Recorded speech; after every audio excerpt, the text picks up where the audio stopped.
제가 먼저 읽겠습니다. 신약성경 351쪽입니다. 자, 읽겠습니다. 그리스도 예수를 위하여 갇힌 자 된 바울과 및 형제 디모데는 우리의 사랑을 받는 자요 동역자인 빌레몬과 자매 아피아와 우리와 함께 병사된 아키포와 내 집에 있는 교회에 편지하노니 하나님 우리 아버지와 주 예수 그리스도로부터 은혜와 평강이 너희에게 있을지어다. 내가 항상 내 하나님께 감사하고 기도할 때에 너를 말함은 주 예수와 및 모든 성도에 대한 내 사랑과 믿음이 있음을 들음이니 이로써 내 믿음의 교제와 은혜의 선을 알게 하고 그리스도께 이르도록 역사하느니라. 형제여 성도들의 마음이 너로 말미암아 평안함을 얻었으니 내가 너의 사랑으로 많은 기쁨과 위로를 받았노라.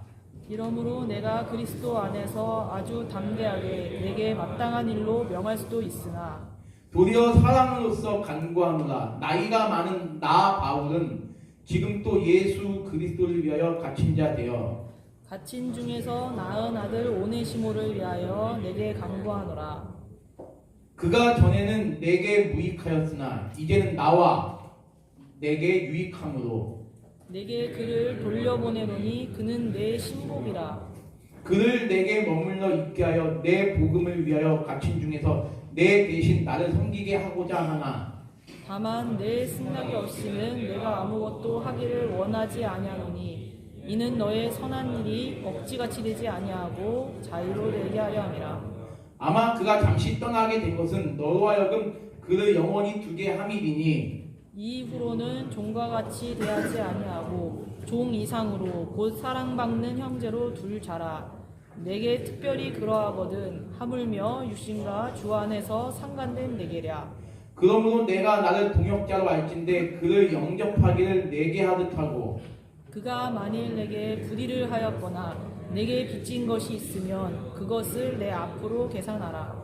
나 바울이 친필로 쓰노니 내가 갚으려니와 내가 이 외에 내 자신이 내게 빚진 것은 내가 말하지 아니하노라.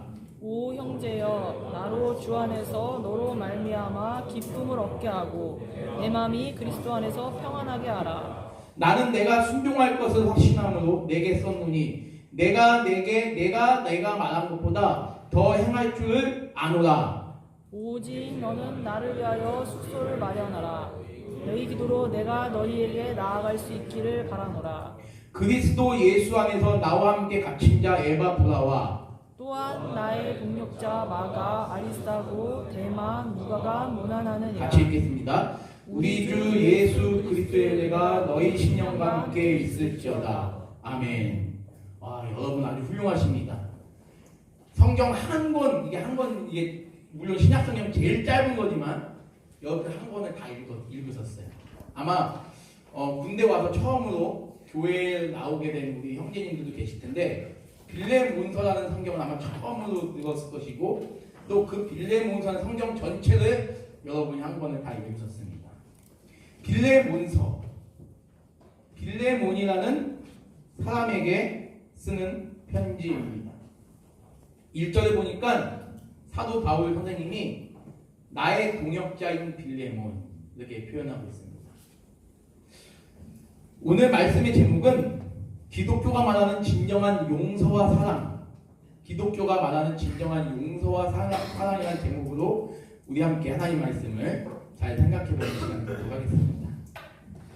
우리 여기 있는 우리 장병 여러분께서는 혹시 누군가에게 용서를 받아본 적이 있거나 또는 누군가의 죄를 용서해 줘 보신 적이 있으신가요? 혹시 그런 분 용서를 받아보신 적이 없다. 한번 손 들어보시죠. 용서를 받아보신 적이 한 분도 없으세요? 자, 그러면 용서를 해본 적이 있는 분 한번 손 들어보십시오. 용서를 해보신 분도 한 분도 없으시구나. 그렇죠? 어쩌면 여러분들이 지금 20년 좀 이제 넘게 이 세상을 살아오셨는데 여러분들이 용서해줄 만한 큰 어떤 잘못이나 실수나 죄를 저지른 사람은 만나보기 힘들었을 수도 있습니다. 또 내가 20년 정도 살면서 내가 어떤 상대방에게 어떤 큰 죄악을 저질러 본 적이 있는 사람도 거의 없을 수 있어요. 그쵸?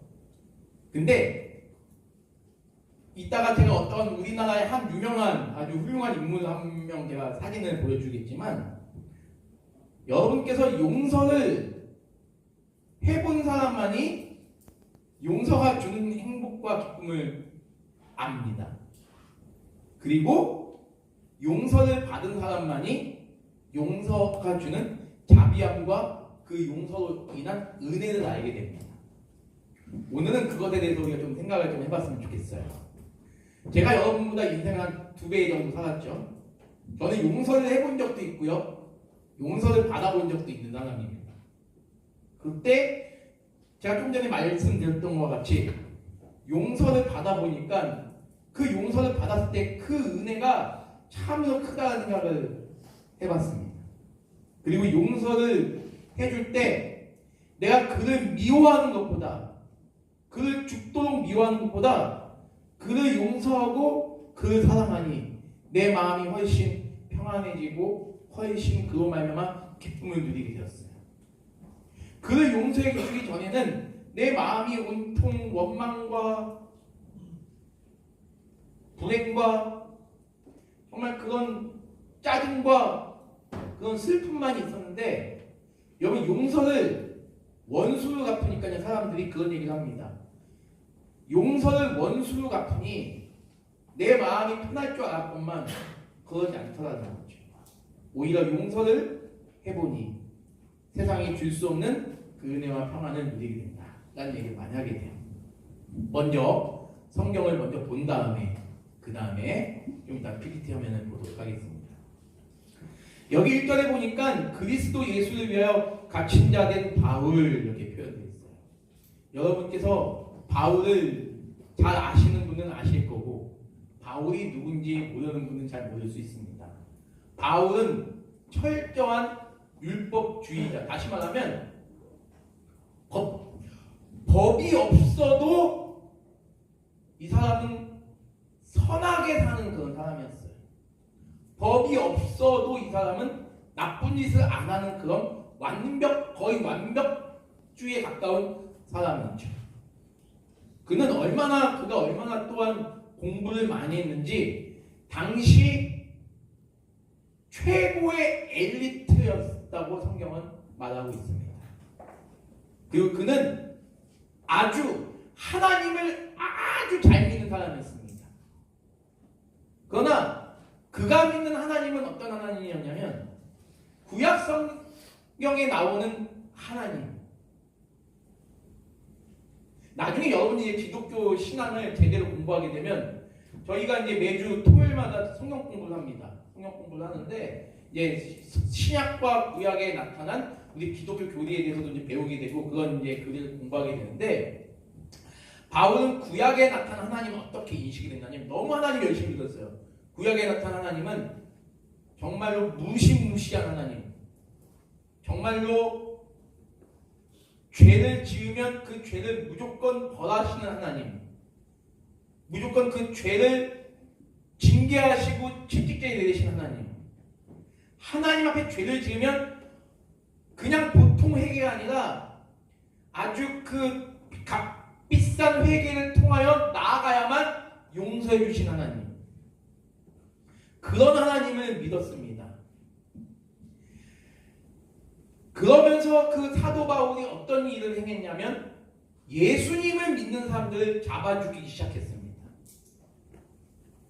그런데 나중에 이 사도 바울이 이 예수 그리스도가 바로 하나님의 그 말씀, 그 하나님 그 자체이심을 깨닫게 되는 놀라운 은혜를 경험하면서 구약이 말하는 진정한 하나님이 바로 무엇인가, 성경이 말하는 진정한 하나님이 누구신가에 대해서 성경을 쓰기 시작했어요. 그것이 신약 성경에 나오는 로마서부터 히브리서까지 모두 14번의 말씀을 사도 바울이 기록을 했습니다.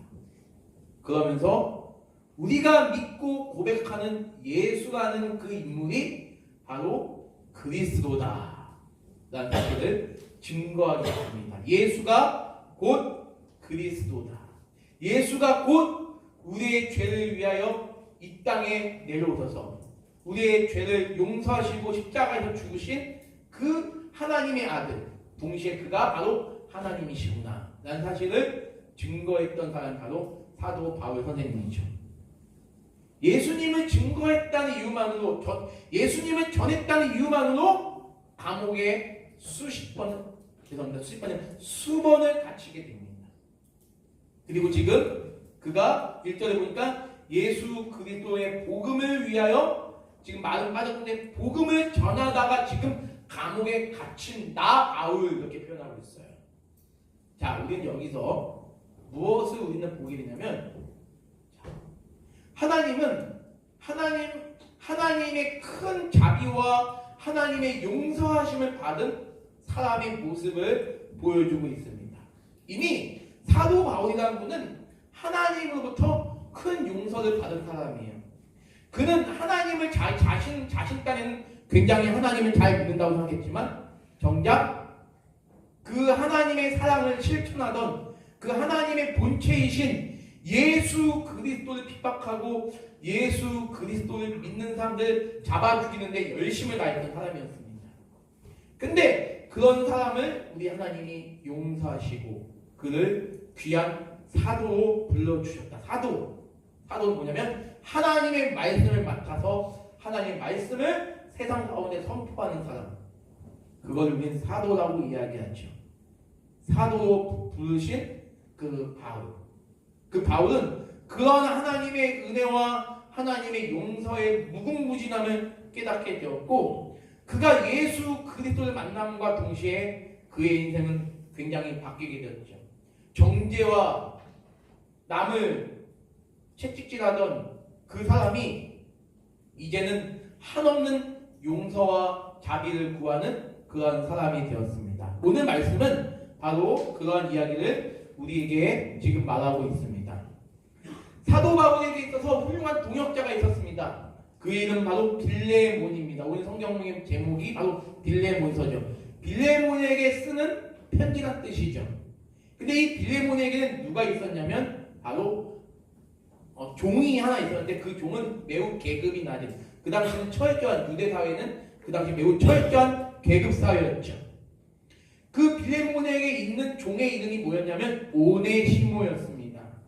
오네시모. 10절 보니까 갇힌 중에 낳은 아들 오네시모를 위하여 내게 간구하노라. 자, 이렇게 되어 있어요. 자, 이 빌레몬이라는 사람도 워낙 믿음이 좋은 사람이었죠. 하나님을 잘 믿었던 사람이었습니다. 그리고 바울도 역시 하나님을 잘 믿었던 사람이죠. 근데 바울이 감옥에서 복음을 전해서 그 복음을 받아들인 사람이 누구가 있었냐, 바로 오네시모라는 사람이 있었어요.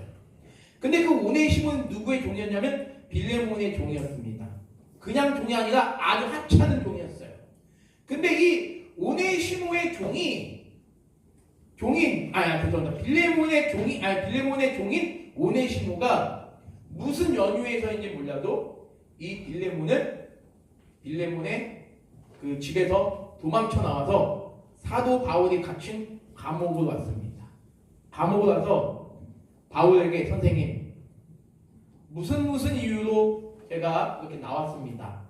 나와서 감옥에 있는 선생님을 제가 만나러 왔습니다. 선생님, 저는 선생님과 함께 있길 원합니다. 저를 도와주십시오. 무슨 일 때문에 나와 있는지 성경은 말하지 않아요. 그러나 분명한 것은 이 성경 말씀에 우리가 읽었던 이 말씀의 내용 유추해서 볼 때 빌레몬이 악덕 업주는 아니었을 거라는 생각을 하게 돼요. 이 빌레몬은 굉장히 훌륭한 믿음의 사람이었을 것이다 라는 생각을 하게 됩니다. 그러나 종인 오네시모 입장에서는 무엇인가 불만이 있었을 것이고, 아마 불만이 없었다면 무엇보다도 오네시모보다는 사도 바울이 더 인간적으로 더 끌리는 그 마음이 있지 않았을까라는 생각을 하게 되는 거죠. 그래서 몰래 오네시모의 집을 탈출해서 사도 바울이 있는 곳으로 오게 되는 거죠. 그러니까 이 사도 바울이 고민 끝에 지금 이 편지를 지금 오네시모에게 지금 전하고 있는 내용입니다. 당시 종이 도망을 가면 세 가지의 방법으로 그 종을 처벌할 수가 있습니다. 첫 번째, 그냥 죽여버리면 되는 거예요. 그 당시 종은요, 인간 취급을 못 받. 우리나라의 그 어떤 천민 계급보다도 더 못한 종이 바로 당시 유대 또는 고대 그리스의 그 종의 신분이었습니다. 그들의 종의 신분은 우리나라로 말하면 조선시대, 고려시대 우리나라 천민은 적어도 천민끼리 모여 사는 부락이 있었어요. 천민끼리 모여서 밥을 먹을 수가 있었고, 천민끼리 모여서 결혼할 수가 있었고, 천민끼리 모여서 교육을 할 수 있었습니다. 그러나 고대 그리스나 유럽은 전혀 그런 개념이 아니었어요. 천민은 뭐냐면 동물처럼 취급을 받던 시기였어요. 그 말은 무슨 말이죠? 천민은 인격이 없는 거예요. 그 당시 고대 유럽에서는. 그러면 종을 피해서 도망갔다. 그럼 잡으면 죽여도 되는 겁니다. 왜? 인격이 없는 동물과 같은 존재이기 때문에. 두 번째, 죽이지 않으려면 어떻게 되냐? 그의 귀에 말뚝을 박아서 평생토록 너는 다시 한 번만 너는 도망갔다간 그때 너에게 어떠한 책임도 다하지 못겠다고 말뚝을 박는 행위를 하게 됩니다. 세 번째, 종이 도저히 감당할 수 없는 벌이 하나 있어요. 뭐냐면 너가 어떻게 해서든지 돈을 모아서 그 돈을 주인에게 줘야 돼. 벌금으로 줘야 되는 겁니다. 그 세 개 중에 하나를 반드시 거쳐야 이 종은 자신이 도망갔던 그 죄를 용서받을 수가 있는 거예요. 죽음으로써 용서를 받든지, 귀에 말뚝을 박아서 평생 너는 도망치면 죽는다라는 그런 식의 징표로서 용서를 받는다든지, 아니면 정말 그 종이 평생을 벌어도 감당할 수 없는 돈을 어떻게 해서든지 빌려와서든지 어떻게 구해와서든지 돈을 주인에게 줘서 용서를 받는다든지. 지금 이 오네의 신부가 지금 그러한 아주 절대절명의 위치에 처해 있는 겁니다. 자, 근데 이 자기를 찾아온 오네시모를 위하여 사도 바울 선생님이 아주 간곡한 심정을 가지고 믿음의 동역자인 빌레몬에게 편지를 쓰는 거예요. 그 빌레몬에게 편지를 쓰는 핵심은 바로 다음과 같습니다. 사랑하는 빌레몬 집사님, 나는 당신을 진심으로 존경합니다. 먼저 이렇게 그 빌레몬으로 하여금 먼저 마음에 어떤 노여움을 풀 수 있는 지금 사전 준비를 하는 거죠. 그러나 이건 사전 준비이기도 하지만 정말 이 빌레몬이 바로 그런 평가를 받기에 매우 합당한 인물이었다. 인격적으로나 성품적으로나 정말 하나님을 믿는 그 신앙적으로나 그는 매우 뜨거운 사람이었고 열심히 있는 사람이었고 따뜻하고 온화한 사람이었으니 오늘 본문을 통해서 나타나게 됩니다. 여기 보면 지금 4절부터 이야기하는 게 뭐냐면 내가 믿는 하나님께 감사하고 내가 하나님께 기도할 때 너 빌레몬을 말하면 빌레몬에 대한 평가가 지금 5절, 6절에 나와 있어요. 빌레몬이라는 사람으로 인하여 교회가 지금 든든히 서가고 교회가 지금 평안하게 서가고 있는 모습을 지금 보여주고 있는 것입니다.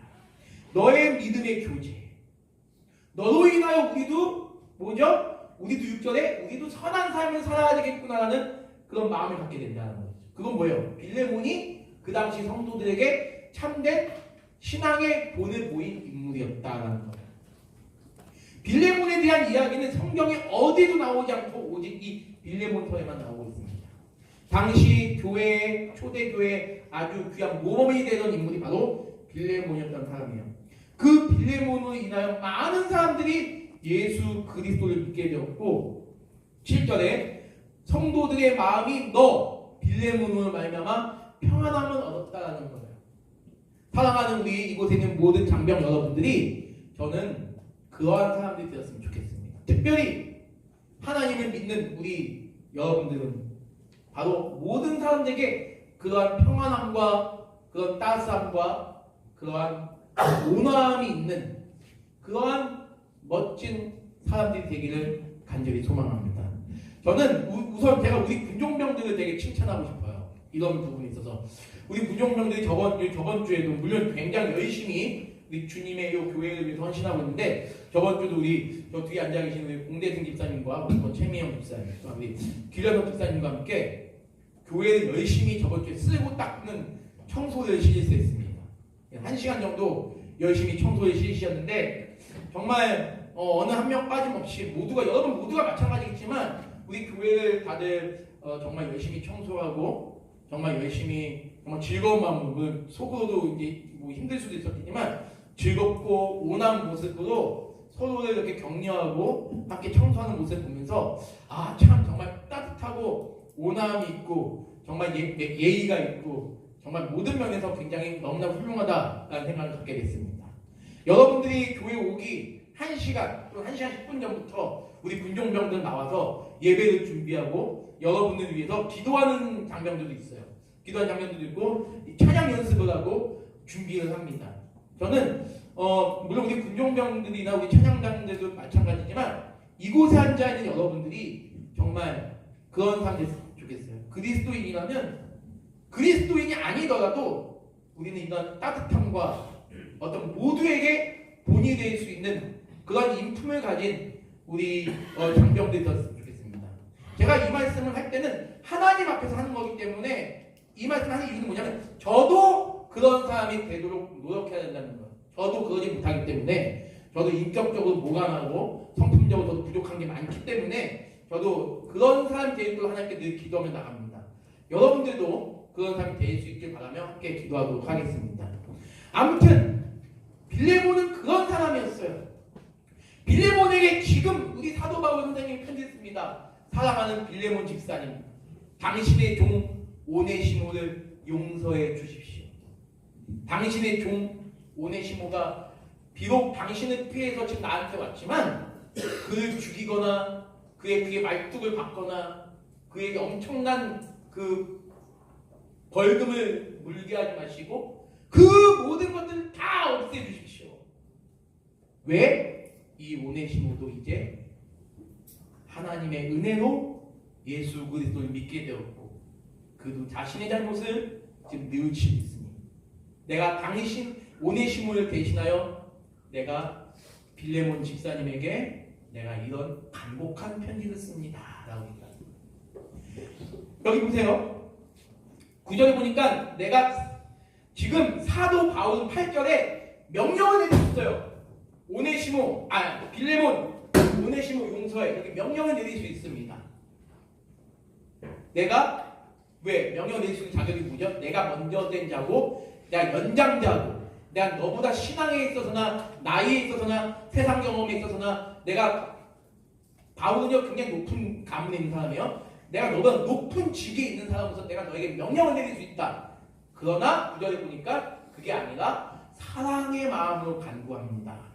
나이가 많은 나 바울, 지금 바울의 나이는 80 정도 됐어요. 오네시모에 나오는 나이는 역사적 봤을 때 40대 초반입니다. 나이가 많은 나 바울은 지금 또 예수님의 복음을 증거하는 감옥에 갇혀 있는데 감옥에서 예수를 만났던 이 오네시모를 위해서 내가 당신에게 간곡히 요청하는 것입니다. 여러분 지금 그런 겁니다. 제가 여러분들이 저보다 뭐 20년 이상 더 나이가 제가 2배 이상 살았지만 저도 여러분들에게 말을 놓지 않잖아요. 말을 놓지 않는 이유가 무엇입니까? 우리는 하나님 안에서 한 형제이기 때문에 하나님 안에서 한 형제임을 제가 믿기 때문에 말을 제가 놓지 않아요.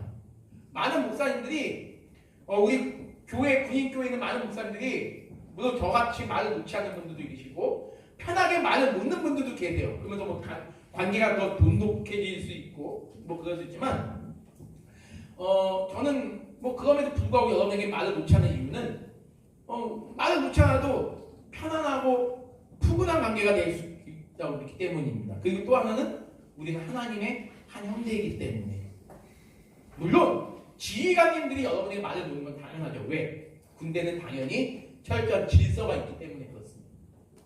근데 아무튼 간에 지금 사도 바울은 지금 매우 겸손한 마음으로 지금 빌레몬 집사님 자기보다도 몇십 년 아래인 빌레몬 집사님 대하는 겁니다. 우리는 겸손함이 있어야 됩니다.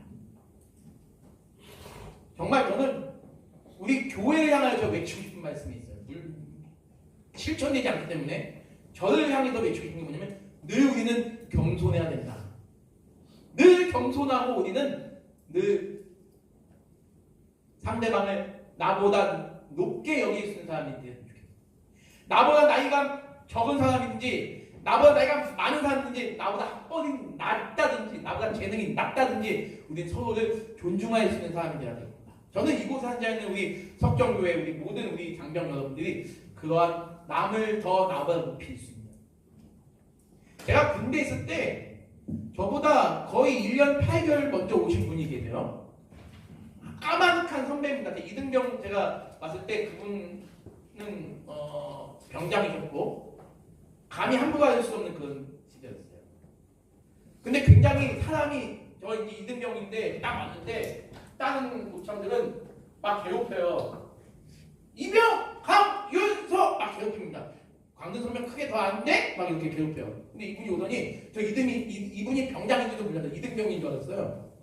유서가 말 천천히 나한테 광든 선배 안 높여도 돼. 안 높여도 돼. 그래서 내가 정말 안 높여도 되는 겁니까? 이러니까 안 높여도 돼. 그래서 이제 안 높였다가 다른 고참들 혼이 났는데 알고 보니까 그분이 병장이었던 거예요. 지금 저를 만났던 이분이 굉장히 사람이 따뜻하고 선하고 그런 분인데 이분이 늘 외쳤던 이야기가 뭐냐면, 우리가 물론 감히 할 수 없었던 그런 분이었지만 이분이 말했던 건 뭐냐면 우리한테 너희들은 나중에 상병이 되고 병장이 되면 아무리 이등병이더라도 그를 존귀히 여기셨으면 좋겠다. 물론 계급사회이기 때문에 분명히 상하 그 질서는 분명히 해야 되겠지만 그 사람을 대하는 데 있어서는 이 새끼 저 새끼 하지 말고 그의 이름을 불러주면서 그를 따뜻하게 한 인격체로 대해주거라. 그 사람 이름이 윤영환이라는 사람이었습니다. 충남 공주 사는 분인데 지금도 가끔 연락해요.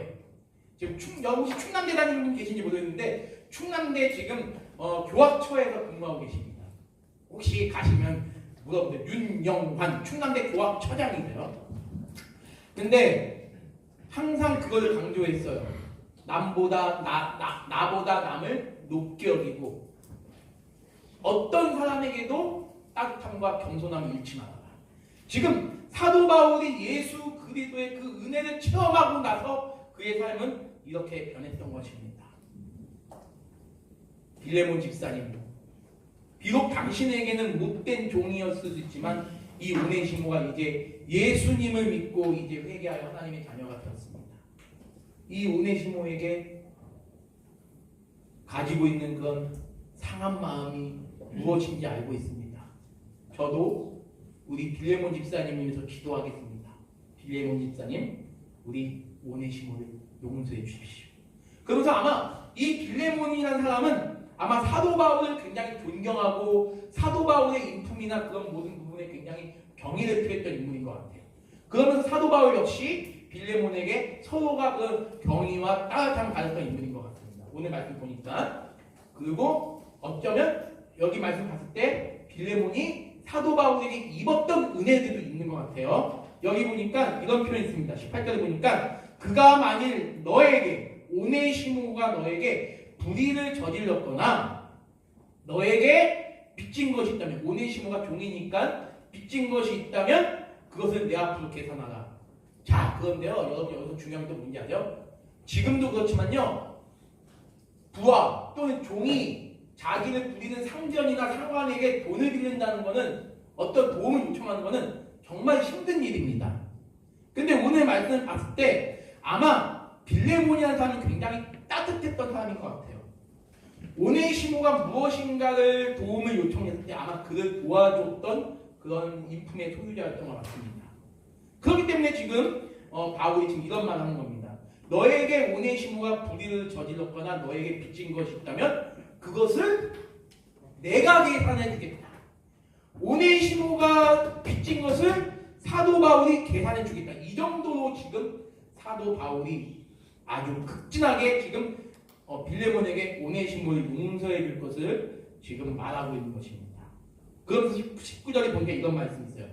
내가 친필로 쓴다는 건 무슨 뜻인지 아십니까? 당신은요, 고위 계급에 있는 사람들은요, 글을 직접 안 써도 돼요. 옆에 비서가 불러주는 걸 그냥 쓰면 됩니다. 내가 불러주는 거 그대로 써요. 이렇게 부르니까 그냥 써요. 그럼 쓰면 되는 거예요. 근데 여기서 내가 친필로 쓴다는 뜻은 무엇일까요? 그만큼 내 마음이 절박하고 그만큼 내가 지금 진실된 마음으로 지금 당신에게 편지를 쓰고 있다는 거예요. 그만큼 오네시모는 한 영혼이 멸망하지 않고 주인의 손에 잡혀서 멸망하지 않고 그의 생명을 보존하게 할 뿐만 아니라 그를 하나님의 백성으로 더 온전하게 세워가기 위한 지금 사도 바울의 그 열심히 지금 나 바울이 친필로 쓰노니 라고 자기가 직접 쓴다는 거예요. 비서에게 맡기지 않고 내가 내 마음을 당신에게 직접 보여준다는 뜻입니다. 그러면서 너가 빌레몬이 혹시라도 사도 바울 나에게 빚진 것이면 그것도 내가 다 해결해 줄 것이니 그것이 얼마더라도 상관없이 내가 그것을 다 없는 것을 해줄 테니 대신에 오네시모를 용서해 주시길 바랍니다. 20절에 보니까 이렇게 표현합니다. 오 형제여, 오 형제여. 이 말은 당시 아무에나 쓸 수 있는 표현이 아닙니다. 나보다 나이가 20, 30년 낮은 그 사람에게 오 형제여, 오 나의 사람. 제가 여기 있는 여러분들에게 오 형제여 쓸 수 있는 건 바로 뭐예요? 우리는 주 안에서 서로 한 형제 자매이기 때문에.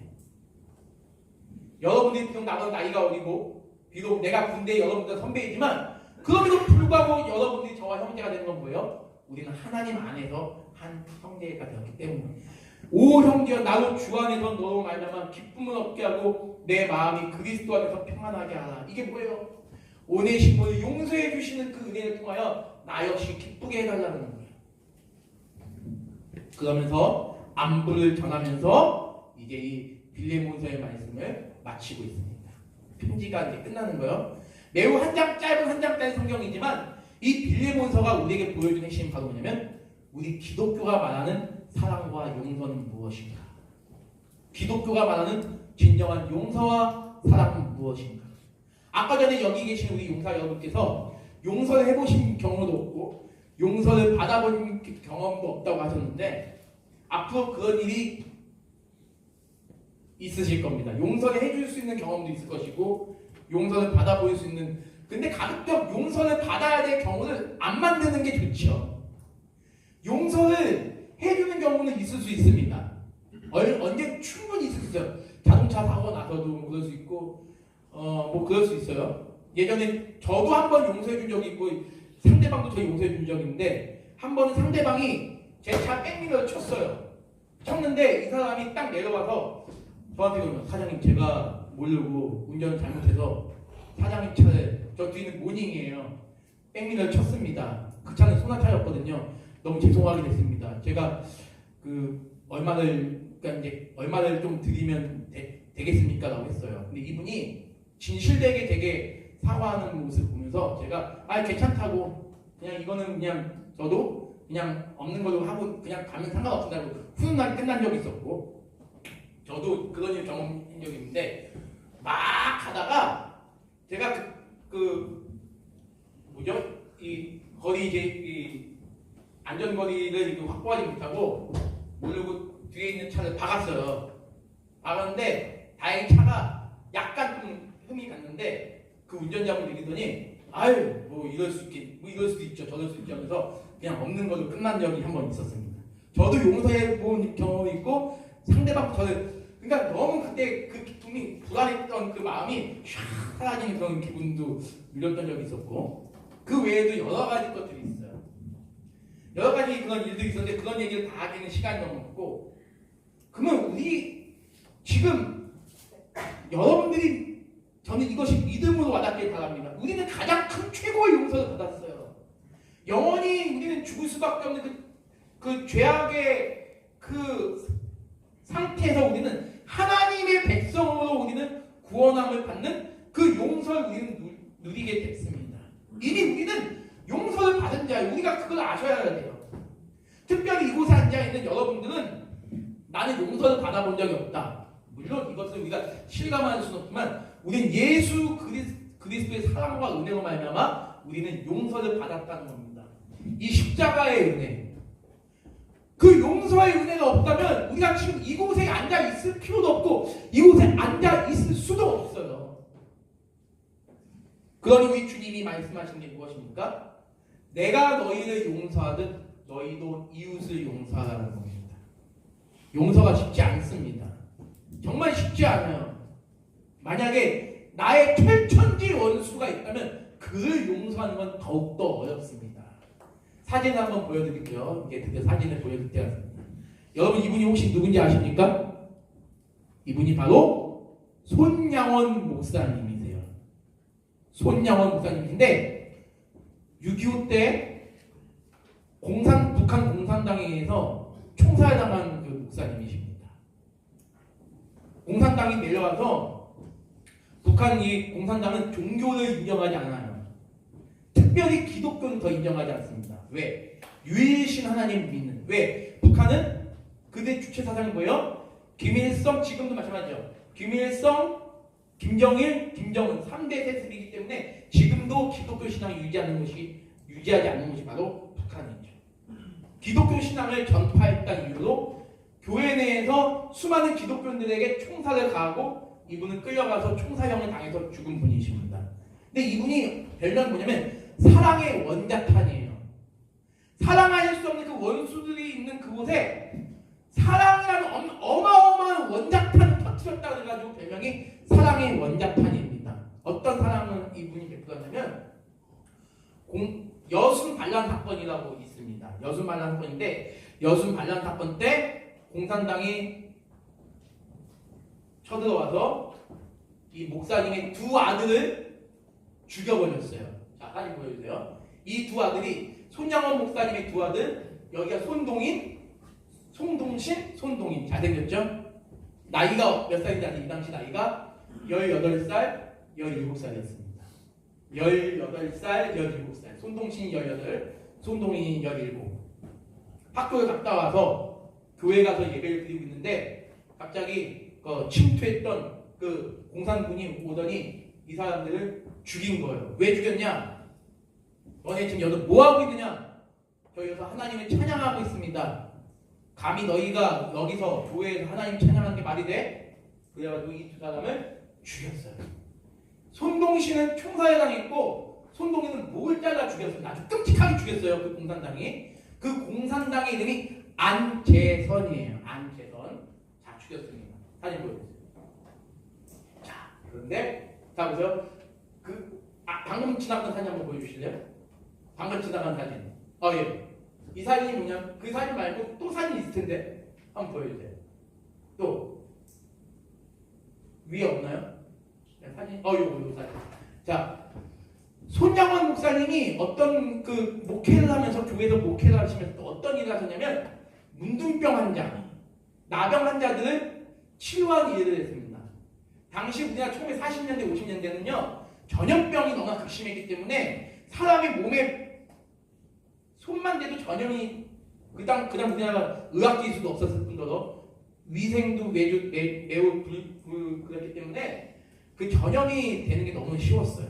근데 손양원 목사님은 그런 것도 안 한 것 없이 하나님께 받은 은혜와 사랑을 본인이 실천하기 위해서 이런 수많은 문둥병 환자들과 함께 먹고자고 했었어요. 지금도 전라남도 여수에 애양원이라는 곳이 있습니다. 그곳이 지금도 문둥병 환자들이 살고 있고요. 그 애양원이 어떤 곳이냐면 손양원 목사님 사역을 했던 곳이에요. 나중에 혹시 여러분 혹시 여수 사는 사람들이 계신지 모르겠는데 애양원 한번 가시면 참 감동이 됩니다. 저도 한 2번 갔다 왔는데 감동이 돼요. 이 문둥병 환자들과 치료를 해주고 같이 먹고 살았던 분이 이 손양원 목사님인데 이 손양원 목사님 두 아들이 그렇게 공산당에 의해서 무참하게 살해를 당한 겁니다. 그 공산당 이름이 뭐다? 안재선. 그래서 자, 넘겨주세요. 근데 여러분 이게 가능한 이래서 별명이 손양원 목사님 별명이 사랑의 원자탄입니다. 왜 원자탄이냐면 이게 안재선이에요. 이 사람이 안재선이고 이분이 누구냐면 손양원 목사님의 아내 손양원 사모님이시고 손양원 목사님의 큰딸 작은딸 이분이 지금 권사님이세요. 손양원 목사님 아내 사모님 손양원 목사님 큰딸 작은딸 그리고 손양원 목사님의 막내 아기. 그런데 여기 지금 안재선이 있습니다. 이게 무슨 모습이죠? 손양원 목사님이 목사님이 자신의 두 아들을 죽인 안재선은 자신의 양아들로 삼은 거예요. 이게 여러분 이게 용서예요. 이게 용서고 이게 사랑입니다. 그래서 손양원은 별명이 사랑의 원작탄이에요. 지금 이 장면은 뭐냐면 공산당에게 죽었죠. 나중에 손양원 목사님도 공산당에게 죽습니다. 공산당에게 죽었을 때 이분들이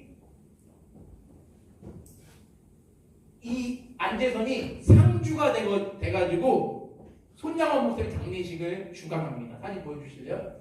자, 여기 지금 손양원 목사님이 지금 시신은 누워 있는 거고요. 저 위에 모자를 쓰고 계신 분이 안재선, 그 손양원 목사님 두 아들을 죽였던 안재선, 예전에 공산당했는데 지금 회계로 돌았죠. 그리고 어머님, 그리고 딸 이렇게 지금 있는 모습입니다. 그래서 여기 보니까 1950년 9월 28일 순교하신 손양원 목사님 시신과 함께 한 가족들입니다. 1950년 10월 13일 장례식 정면에 누워 계신 분이 손양원 목사님이시고 좌측부터 둘째 딸 손동인, 그 아래 막내딸 손동현, 그 다음에 사모님, 그 다음에 사모님이 안고 있는 가난하게는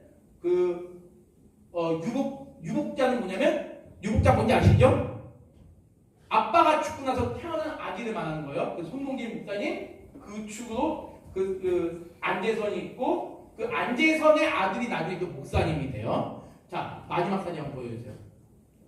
이분이 누구냐면 그 손양원 목사님 딸인 손동희 권사님이세요.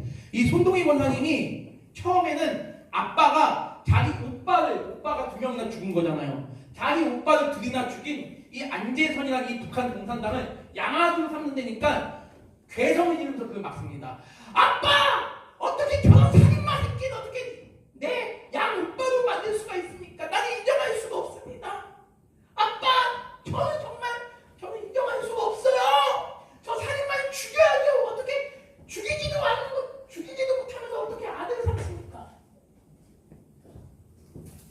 근데 손양원 목사님이 우리가 예수 그리스도에게 받은 그 사랑에 비하면 내가 내 두 아들을 죽인 이 원수 같은 사람을 용서하는 것은 그건 아무것도 아니다라는 것까지 얘기했습니다.